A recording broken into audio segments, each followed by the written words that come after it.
सोने चांदी के जादुई बाल। बाबा, माँ मुझसे मिलने कब आएंगी? क्या उन्हें मुझसे मिलने का मन नहीं करता? बिटिया, तुम्हारी माँ बहुत जल्द आएगी और देखना वो तुमसे बहुत प्यार करेगी। पर बाबा, माँ आएगी कब? मैं कब से उनका इंतजार कर रही हूँ। पता है, मुझे उनसे ढेर सारी बातें करनी है। अच्छा ठीक है बिटिया, तुम अपनी माँ से ढेर सारी बातें कर लेना, लेकिन अभी गरम गरम दूध पी लो, नहीं तो ठंडा हो जाएगा। रामलाल अपनी बेटी साक्षी को हर रोज इसी तरह बहलाता। वहीं बेचारी साक्षी माँ के प्यार को तरसती रहती। फिर एक दिन अपनी बेटी की खातिर रामलाल ने कमला नाम की औरत से दूसरी शादी कर ली। कमला की भी पहले पति से एक बेटी थी जिसका नाम था तनिषा। कमला मन ही मन साक्षी से नफरत करती थी। वो बस अपनी बेटी तनिषा पर ही ज्यादा ध्यान देती थी, साक्षी पर नहीं। ऐसे ही समय बीतने लगा। अब साक्षी और तनिषा बड़ी हो चुकी थी। साक्षी दिखने में बहुत सुंदर थी। उसके लंबे घने काले बाल उसकी सुंदरता पर चार चांद लगा देते थे। ये देखकर उसके सौतेली माँ कमला उससे बहुत जलती थी। एक दिन की बात है, तनिषा, तुझे कितनी बार कहा है, तू भी साक्षी की तरह सुंदर बालों वाली बन देख। उसके बाल कितने काले, लंबे और घने हैं। मैंने तुझे इतने महंगे महंगे शैम्पू और तेल ला कर दिए हैं, पर तुझे घूमने से फुर्सत मिले तो ना अपने बालों पर ध्यान दे। साक्षी को देख, कितने सुंदर बाल है उसके। माँ, साक्षी के बाल बचपन से ही बहुत सुंदर है। मेरे बाल उसके जैसे नहीं है, तो इसमें मेरी क्या गलती है? माँ, अब मैं जा रही हूँ, मेरी सहेलियाँ मेरे इंतजार कर रही होंगी। ये लड़की भी ना पता नहीं कब मेरी बात को समझेगी। जब देखो बस घूमना फिरना, घर पर तो टिकती ही नहीं। कमला, साक्षी बिटिया कहाँ है? साक्षी बिटिया अपने कमरे में होगी। क्या हुआ जी, आप बड़े खुश लग रहे हो। हाँ, बात ही कुछ ऐसी है। कुछ दिन पहले साक्षी के लिए जो रिश्ते की बात की थी, उन लोगों को साक्षी पसंद आ गई है। वो अगले महीने ही शादी करने की बात कर रहे हैं। मैं साक्षी बिटिया को खुश खबरें बता कर आता हूँ। इतने में वहाँ साक्षी आई और बोली, बाबा, मैं आपको छोड़कर कहीं नहीं जाऊंगी, मुझे शादी नहीं करनी। साक्षी बिटिया, बेटी तो पराया धन होती है, एक न एक दिन उसे ससुराल जाना ही पड़ता है। और फिर साक्षी की शादी गिरधारी लाल के बेटे समीर के साथ तय हो गई। वहीं साक्षी का इतने बड़े घर में रिश्ता होता देख कमला को बहुत ज्यादा जलन होने लगी। मेरी बेटी तनिषा का रिश्ता भी तो इतने बड़े घर में हो सकता था, पर इस साक्षी की बच्ची की वजह से नहीं हो पाया। लेकिन मैंने भी कच्ची गोलियां नहीं खेली, मैं भी देखती हूँ इसकी शादी इतने बड़े घर में कैसे होती है। कमला ने अपने षड्यंत्र को अंजाम देने के लिए एक योजना बनाई और फिर एक झोला छाप बाबा से जहरीली जड़ी बूटी ले आई। अब देखती हूँ कैसी तू बनती है महलों की महारानी। इसे बालों में लगाने के बाद तो भिखारी भी तुझसे शादी नहीं करेगा। कमला ने चुपके से जड़ी बूटियों का घोल शैम्पू में मिला दिया, जिससे साक्षी अपने बाल धोया करती थी। अरे साक्षी, आज तुम्हारी सगाई है और तुम अभी तक तैयार नहीं हुई। लड़के वाले आते ही होंगे, जाओ नहाकर फटाफट से तैयार हो जाओ। साक्षी ने जैसे ही उस शैम्पू से अपना सिर धोया, उसके बाल एक एक कर टूट कर झड़ने लगे। अरे, ये मेरे बालों को क्या हो गया? मेरे सारे बाल टूट क्यों रहे हैं? साक्षी जैसे ही सिर धोकर बाथरूम से बाहर आई तो उसने देखा उसके सारे बाल गिर चुके थे। मेरे सर के बाल कहाँ गए? मैं तो गंजी हो गई। साक्षी की रोने की आवाज सुन उसके पिता रामलाल परेशान होते हुए उसके कमरे में आए। क्या हुआ बिटिया, तुम रो क्यों रही हो और तुम्हारे सर के बाल कहाँ गए? पता नहीं बाबा, जब मैं नहाकर बाहर आई तो मेरे सर के सारे बाल गिर गए। बाबा, अब मैं क्या करूं?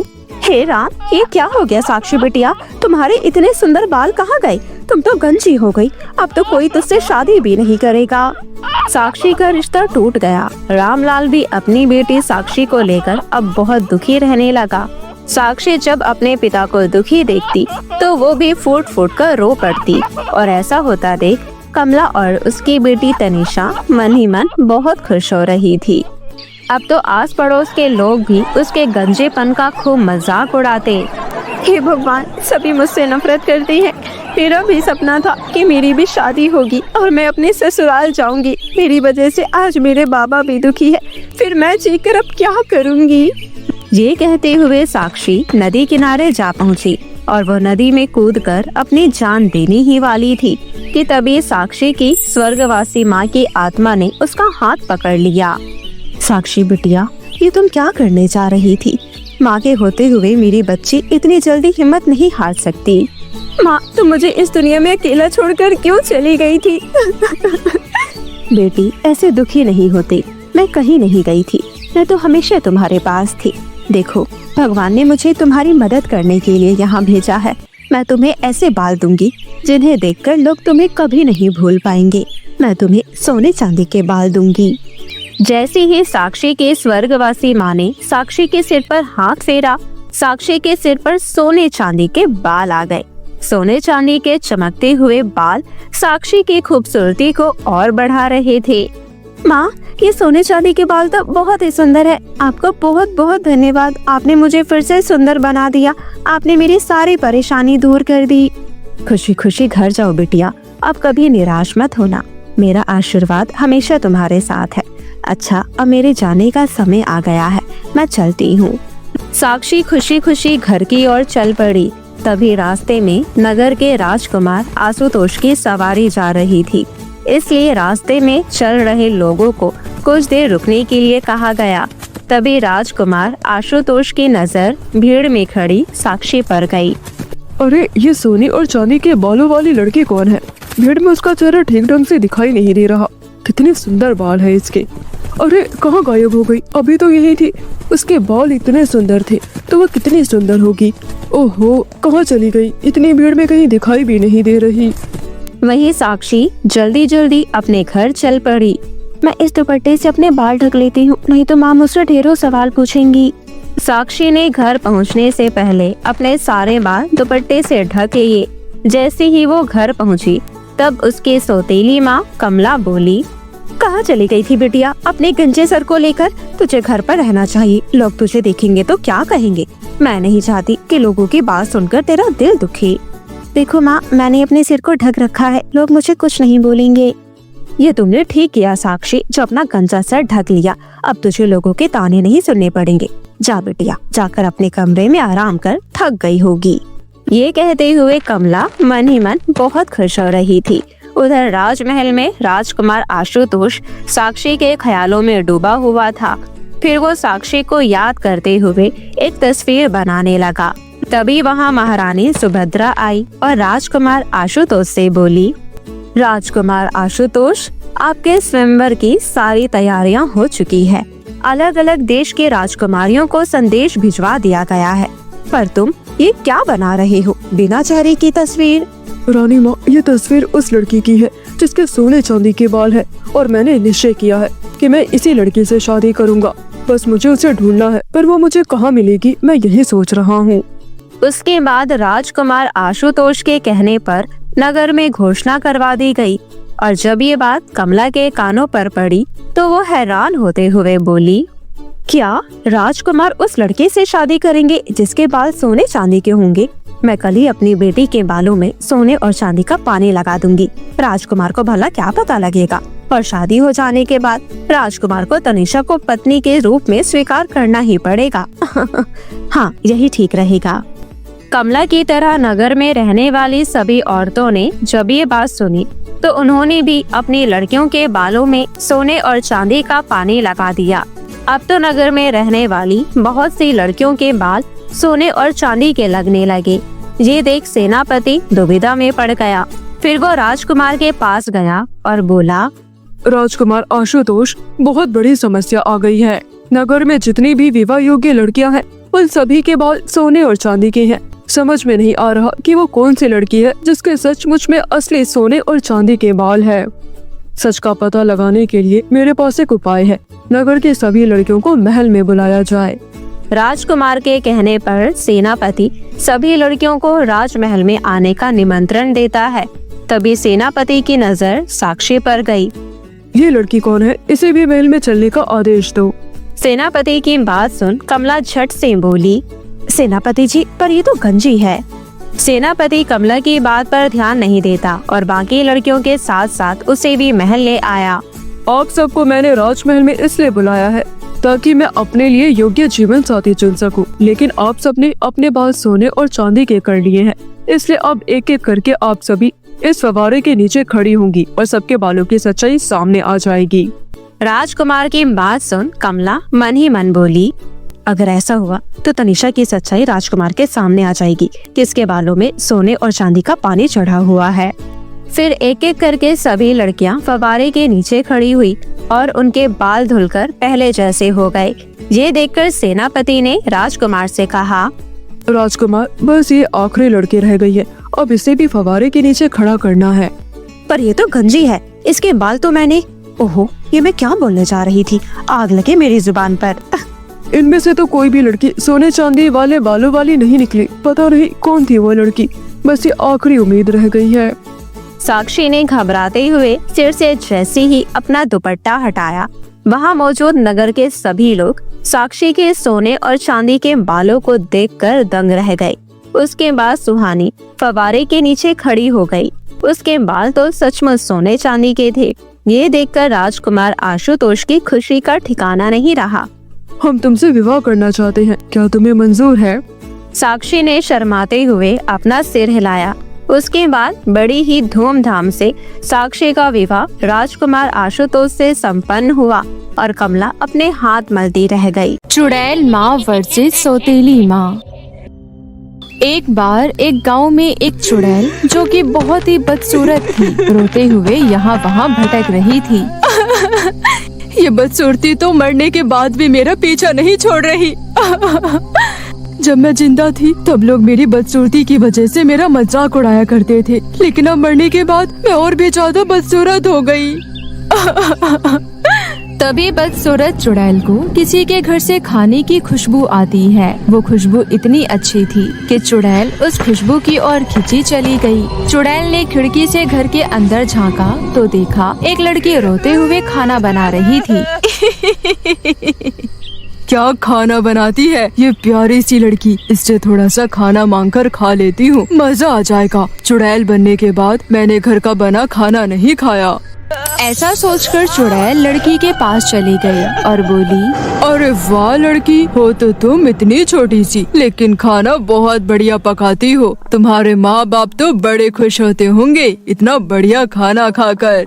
लेकिन लड़की चुड़ैल को देखकर कोई जवाब नहीं देती। ये देख चुड़ैल हैरान होते हुए बोली, अरे लड़की, क्या हुआ? तुम कुछ बोलती क्यों नहीं? क्या मुझसे डर नहीं लग रहा? आपसे डर? लेकिन क्यों? आप तो मेरी माँ जैसी हो, भला आपसे क्यों डरना? माँ जैसी? क्या बोल रही हो लड़की? मैं तो इतनी बदसूरत हूँ, मुझसे तो कोई भी बात नहीं करता और तुम मुझे माँ जैसी बोल रही हो। तुम्हें पता है कि मैं एक चुड़ैल हूँ। कभी माँ भी बदसूरत होती है? चुड़ैल जी, माँ तो दुनिया की सबसे अच्छी चीज है जो भगवान ने बनाई है। भगवान हर जगह नहीं रह सकता ना, इसलिए तो उसने माँ बनाई है। लेकिन अफसोस मेरे पास माँ नहीं है। वो लड़की चुड़ैल से बात कर रही थी कि तभी एक औरत रसोई में आई और गुस्से में बोली, अरे ओ महारानी जी, सपनों में खोई रहेगी या खाना भी बनाएगी? एकदम निकम्मी है ये लड़की, बिल्कुल अपनी मनहूस माँ पर गई है। ऐसा कहकर वो औरत गुस्से में बड़बड़ाती हुई वहाँ से चली गई। तभी चुड़ैल लड़की से बोली, ये कौन है? बहुत ही बदतमीज है ये औरत। ये मेरी सौतेली माँ है। जब से ये मेरे पापा से शादी करके घर में आई है, तब से मुझसे ऐसे ही काम करवाती है। चाहे ढेर सारे गंदे कपड़े धोना हो या फिर टॉयलेट साफ करवाना हो, खाना पकाना हो या बर्तन धोना हो, सब काम। हे भगवान, चुड़ैल तो मैं हूँ, लेकिन चुड़ैलों वाले काम तो ये कर रही है। तुम्हारे पिताजी कुछ नहीं बोलते? वो क्या बोलेंगे? उनको तो मैं वैसे भी अच्छी नहीं लगती, क्योंकि मेरे जन्म के समय ही मेरी माँ की मौत हो गई थी। ये कहते हुए लड़की रोने लगी। लड़की को रोता देख चुड़ैल ने उसे गले से लगा लिया। रो मत बेटी, क्या नाम है तुम्हारा? तुम मुझे अपनी माँ जैसे ही समझो। मेरा नाम पाखी है चुड़ैल जी। अरे वाह, कितना प्यारा नाम है तुम्हारा। तभी पाखी की सौतेली माँ ललिता वहाँ आ गई और फिर से गुस्से में बोली, अरे अभी तक खाना नहीं बना? तू एक नंबर की कामचोर है, पता नहीं किन सपनों में खोई रहती है। रुक, तुझे अभी सबक सिखाती हूँ। ऐसा कहकर ललिता गुस्से में पाखी की तरफ बढ़ी, लेकिन चुड़ैल ने अदृश्य रूप में ललिता को जमीन पर गिरा दिया। हाय, मर गई रे इस लड़की के चक्कर में। मेरी कमर, लगता है मोच आ गई। तुझे तो मैं बाद में देख लूंगी। इतना बोलकर ललिता बड़ी मुश्किल से उठी और कराहते हुए वहाँ से चली गई। यह देख चुड़ैल और पाखी हंसने लगी। देखा मेरा कमाल, अच्छा सबक सिखाया ना तुम्हारी सौतेली माँ को। बेटी तुम खुश रहा करो, तुम खुश होती हो तो बहुत प्यारी लगती हो। आपने बहुत सही किया चुड़ैल जी, आपने मेरी सौतेली माँ को अच्छा सबक सिखाया। लेकिन अब मैं आपको जाने नहीं दूंगी, अब आपको मेरे साथ ही रहना होगा। पाखी की जिद के आगे चुड़ैल की एक नहीं चलती और वो पाखी के साथ रहने को तैयार हो गई। इसके बाद पाखी को उसकी सौतेली माँ जो भी काम करने को कहती, चुड़ैल अपने जादू से चुटकियों में वो काम कर देती। एक दिन ललिता को पाखी पर शक हुआ। आजकल ये कलमुही बहुत ही ज्यादा चहक रही है और सारे काम भी हंसते हंसते कर देती है। कुछ तो गड़बड़ है, मुझे इस पर नजर रखनी पड़ेगी। उसके बाद ललिता पाखी पर नजर रखने लगी। एक रात जब पाखी और चुड़ैल कमरे में बातें कर रही थी, तभी ललिता चुपके से कमरे के अंदर झांकने लगी। हाय मर गई रे, ये तो चुड़ैल है। लेकिन ये नाशपेटी इससे हंस हंस कर बातें क्यों कर रही है? ये लड़की तो सच में मनहूस है, इसने तो घर में चुड़ैल ही बुला ली। मुझे जल्द से जल्द कुछ करना होगा। फिर अगली सुबह ललिता चुपके से एक तांत्रिक के पास गई और उसे रात की घटना के बारे में बताती है। तांत्रिक ललिता की बात सुनकर हंसते हुए बोला, सच में बहुत चालाक है तू। पहले उस छोटी बच्ची पर इतने जुल्म ढाए और अब उसकी जिंदगी में थोड़ी खुशियाँ आई है तो तुम वो भी छीन लेना चाहती हो। देखो बाबा, मैं तुम्हारे प्रवचन सुनने नहीं आई हूँ। अगर तुम्हें मेरी मदद करनी है तो करो, नहीं तो मैं किसी और बाबा के पास चली जाऊंगी। तुम्हारे जैसे बाबाओं की कमी नहीं है। मैंने कब मना किया मदद करने से, लेकिन पैसे बहुत लगेंगे। पैसों की चिंता मत करो बाबा, ये लो पैसे। कम पड़े तो बाद में और पैसे दे दूंगी, बस तुम उस चुड़ैल से मुझे छुटकारा दिला दो। ऐसा कहकर ललिता ने तांत्रिक के हाथों में पैसे थमा दिए। फिर तांत्रिक रात में आने का वादा किया और उसी रात जब चुड़ैल पाखी के कमरे में बैठी हुई थी और पाखी अपने बिस्तर पर सो रही थी, तभी तांत्रिक वहां आ पहुंचा। चुड़ैल, अब तेरा खेल खत्म। अब तेरी सामत आ गई है। अब तू इस घर में नहीं रह सकती। तुझे तो मैं कैद करके ले जाऊंगा। तू मेरा क्या बिगाड़ लेगा ढोंगी, मैं तुझे अभी मजा चखाती हूँ। ऐसा कहकर चुड़ैल ने तांत्रिक को हवा में उछालकर जमीन पर पटक दिया। यह देख ललिता बोली, अरे कमबख्त बाबा, तो बड़े बड़े ढींगे हाँक रहा था। यहाँ चुड़ैल के एक झटके में चारों खाने चित हो गया। अब उठ और चुड़ैल का मुकाबला कर। तांत्रिक गुस्से से तिलमिलाते हुए खड़ा हो गया। चुड़ैल रुक, तुझे मजा चखाता हूँ। तूने मुझे जमीन पे पटका, मैं तुझे छोड़ूंगा नहीं। ऐसा कहकर तांत्रिक ने मंत्र पढ़कर चुड़ैल को रस्सियों से बांध दिया। तभी शोर शराबा सुनकर पाखी नींद से जाग गई और चुड़ैल को रस्सियों से बंधा हुआ देख तांत्रिक से बोली, तांत्रिक बाबा, आप इन्हें छोड़ दो। इन्होंने जो भी किया है मेरे लिए किया है। आपको जो भी सजा देनी है मुझे दो। चुड़ैल अब मेरे हाथों नहीं बच सकती। इसे मैं अपने साथ लेकर जा रहा हूँ। रुक जाओ बाबा, मैं तुम्हें मेरी चुड़ैल माँ को नहीं ले जाने दूंगी। तभी ललिता पाखी का हाथ पकड़ते हुए बोली, बड़ी आई चुड़ैल को अपनी माँ बोलने वाली। तेरी तो मैं अच्छे से मरम्मत करूंगी। तुम जाओ बाबा इस चुड़ैल को लेकर। जैसे ही तांत्रिक बदसूरत चुड़ैल को लेकर घर के बाहर गया, तभी घर के बाहर जंगल में रहने वाली चुड़ैलें अपनी चुड़ैल रानी के साथ खड़ी थी। कहाँ जा रहा है ढोंगी बाबा हमारी प्यारी चुड़ैल को लेकर? तूने पहले भी हम चुड़ैलों को बहुत परेशान किया है, इसका बदला आज हम तुझसे लेंगे। आज तो हमारे हाथों नहीं बच पाएगा। फिर रानी चुड़ैल का इशारा पाते ही कुछ चुड़ैलें तांत्रिक को उठाकर आसमान में ले गई और जमीन पर छोड़ दिया। जमीन पर गिरते ही तांत्रिक मर गया। उसके बाद चुड़ैल रानी ने बदसूरत चुड़ैल को रस्सियों से आजाद कर दिया।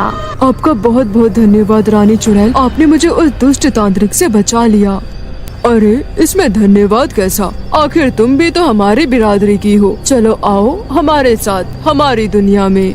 नहीं, मैं अपनी बेटी को मुसीबत में छोड़कर नहीं जा सकती। उसकी सौतेली माँ उस पर बहुत अत्याचार करेगी। ये कहते हुए बदसूरत चुड़ैल रानी चुड़ैल को सारी बात बताती है। अगर ऐसी बात है तो हम सब मिलकर उस दुष्ट औरत को सबक सिखाते हैं। लेकिन उनकी यह सब बातें ललिता ने चुपके से सुन ली और वहाँ से भागने लगी। लेकिन रानी चुड़ैल ने उसे पकड़ लिया। भागती कहाँ है दुष्ट औरत, तुझे कैसे जाने दे सकते हैं? तेरा भी वही हाल होगा जो तांत्रिक का हुआ है। इससे पहले रानी चुड़ैल ललिता को मारती, तभी वहाँ पाखी आई और बोली, चुड़ैल रानी, इन्हें मत मारो, इन्हें छोड़ दो। मैंने इन्हें हमेशा अपनी माँ समझा। देख दुष्ट औरत, तूने इस बच्ची के साथ कितना बुरा किया, लेकिन ये फिर भी तुझे बचा रही है। शर्म आनी चाहिए तुझे। मुझे माफ कर दो, मैं आज ये गाँव छोड़कर चली जाऊंगी। मुझे यहाँ नहीं रहना। तुम चुड़ैलों के बीच में, भागो यहाँ से। ये कहते हुए ललिता वहाँ से भाग खड़ी हुई। पाखी बेटी, अब तुम आराम से अपने घर में रहना। तुम्हारी सौतेली माँ अब तुम्हें कभी परेशान नहीं करेगी। ये कहते हुए बदसूरत चुड़ैल बाकी चुड़ैलों के साथ वहाँ से जाने लगी। तभी पाखी रोते हुए बोली, आप मुझे छोड़कर क्यों जा रही हो? मुझे आपके साथ रहना है। चुड़ैल माँ, मुझे छोड़कर मत जाओ। ऐसा कहकर पाखी चुड़ैल माँ से लिपट गई। यह देख रानी चुड़ैल समेत बाकी चुड़ैलों की आंखें भर आई। सुनो, तुम अपनी बेटी के साथ यहीं रहो। अच्छा, अब हम चलते हैं। अगर कभी हमारी मदद की जरूरत पड़े तो हमें याद कर लेना, हम आ जाएंगे। ये कहते हुए रानी चुड़ैल समेत बाकी चुड़ैलें वहाँ से चली गई। वहीं बदसूरत चुड़ैल पाखी के साथ हंसी खुशी रहने लगी।